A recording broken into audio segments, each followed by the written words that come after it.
I'm Charles, I'm 54 years old.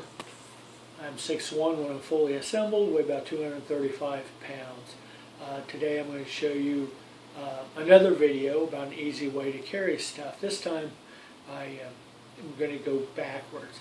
One of the reasons why I'd want to go backwards is because I can actually use two hands.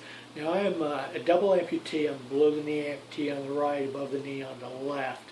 And you don't need to be a double amputee to be able to do this. But I'm just going to demonstrate for you, and hopefully it'll be something you can use. First off, I'm just going to go ahead and grab this old tray. It's one of these kind of things I'm going to carry a sandwich around on, and I'm going to grab my cup. I like these cups with handles on it. Not only are they easy to hold on to, but they hold a lot more than regular glass. So what I do is of course I'm familiar with what's behind me, and I just push with one leg.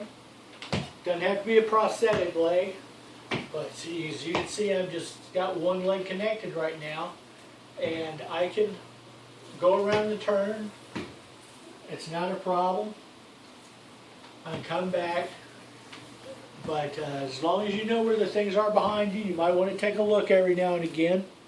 Then it's very easy to go backwards and have your hands full, be able to carry stuff without any kind of special attachments, anything of that nature. I hope that was useful to you. You have a great day.